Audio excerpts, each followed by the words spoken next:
mindset. They are not at home. It has been wiped out. I remember when I was little, in kindergarten and first grade, we had children in our school, Japanese and German children, who had been born in Japan and Germany and came over to Dayton after the war. And they were taunted. They were teased. They were made fun of. They weren't included in games. They were picked on.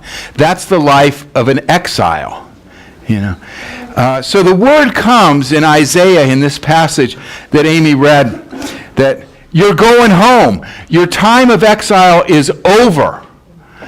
You can start to trust. You can start to look forward to home. You can start to look forward to going back to life where you knew the food, where you knew the language, you knew the customs, you knew the history of the land, and it starts pretty small with one person saying, "The Lord is my salvation," and then it spreads to kind of like the household, and then it spreads to the city, and then it spreads to the country, until everybody is singing, "We're going home, we're going home." It's like a flash mob.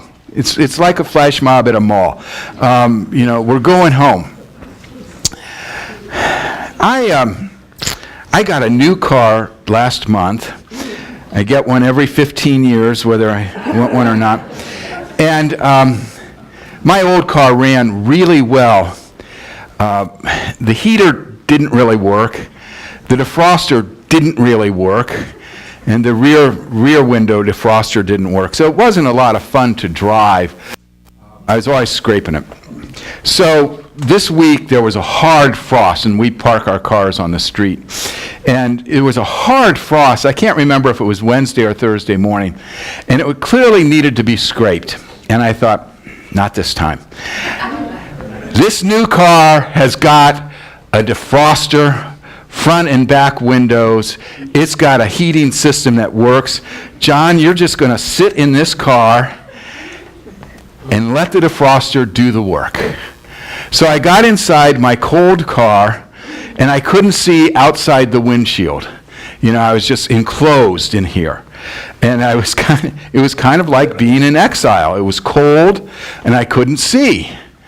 And I turned on the engine, and I turned on the defroster, and I turned on the heater, and slowly, very bottom of the windshield, it started to melt, and you could kind of see, And then it got a little bit more and a little bit more.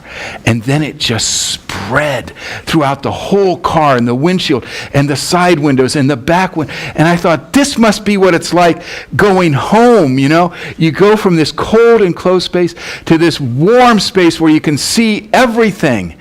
I could even see the 8th Avenue garage at Ohio State. It was wonderful. That's what it's like to go home, that warmth and that vision. What is exile for us? We're not living in Babylon. What is exile for us? It's a dislocation. It's a not feeling at home. We might not feel at home because of time dislocation.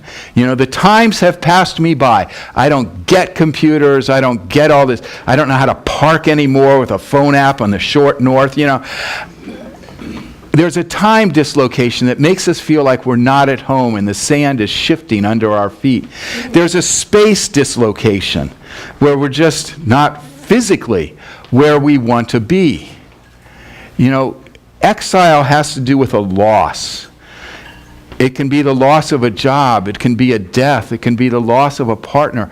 Children moving from home.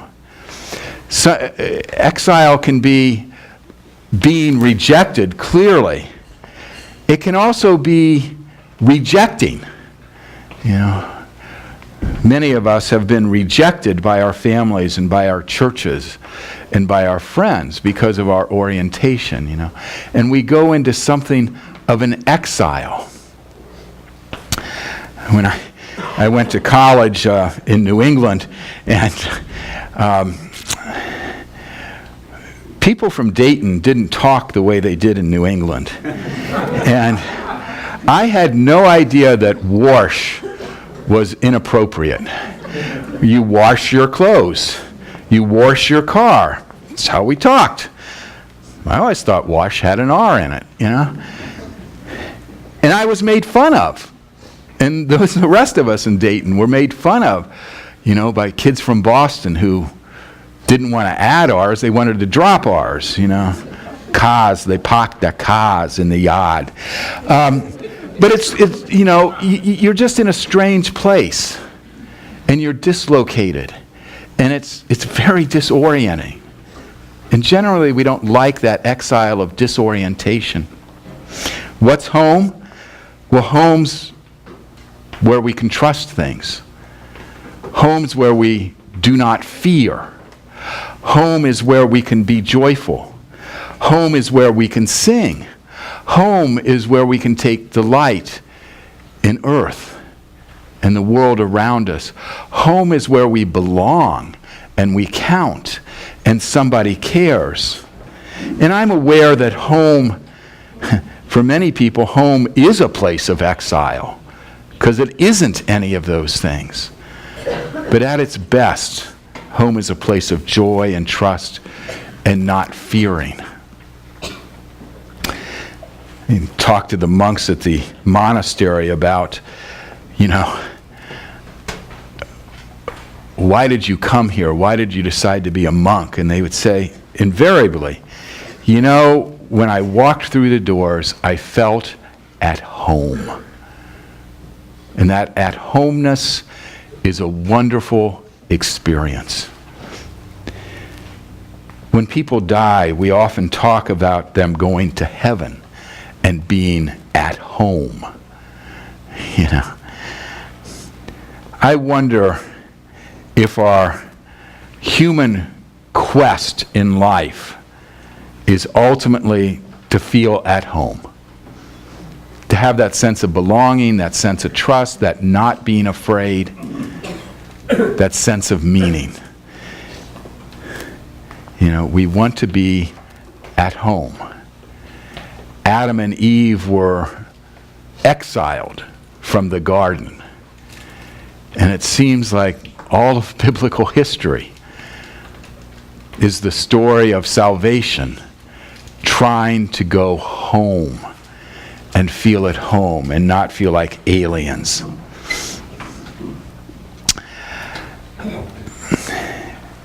So we look for home, and we look for home in a lot of places. Addictions are often a way we look for home. You know, I've said it, you know, I need a drink. What do I mean? I want to settle down. I want to be at peace. You know, gosh, when I feel exiled and alienated, I need a block of cheese. You know? Open the refrigerator makes me feel at home. You know? Turning on the TV, turning on the radio gives me that sense of home. Going to Old Navy and buying a shirt for 75% off with my coupon so they give me money to take the shirt. You know, sometimes, you know, shopping makes me feel at home. And we have all our ways to feel at home. But we know that most of those ways are not very deep. And they don't last very long. And so we look for a deeper sense of home. While the writer of Isaiah never uses the word home, he uses the word salvation. And for him, I think salvation is home, and home is salvation. He uses the phrase, with joy you will draw from the well of salvation. You know, wells. I love that image. You will draw water from the well of salvation. You know, wells are deep. They're constant. In a sense, wells are reliable. You can depend on a well. In an arid culture, in a desert society, to find a well was life-giving. It was refreshing. It was life-saving. You know, it was a godsend. And homes were built near wells. And villages and towns were built near wells and where the water was abundant. Because water was life and wells were life. Yeah. Significant things in the Old Testament and in the New Testament happened at wells. Moses, was at the well when he ran into Jethro's daughters and found sanctuary with Jethro's tent when he was fleeing Egypt. And he got life. Isaac and Jacob found their wives at wells. Jesus had the conversation with the Samaritan woman at the well, and he talked about living water and drawing from his well. God is the well of home. God is the well of salvation.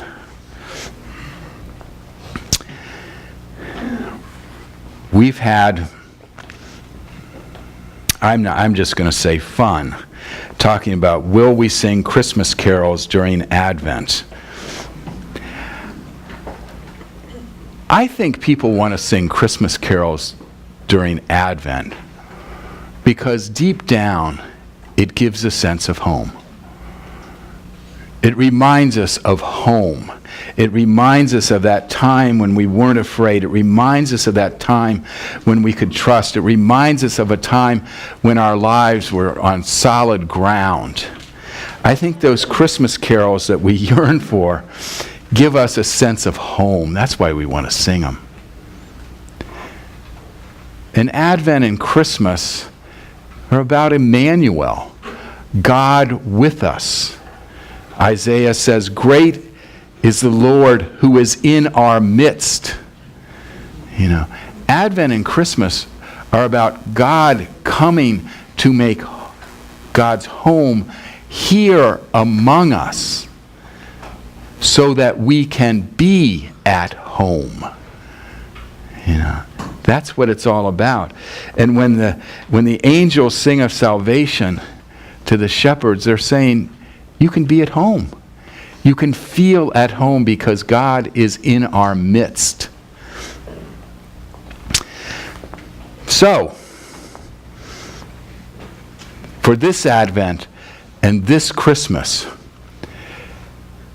may we with joy draw the water from God's deep well of salvation, which gives us a sense of home. May it be so.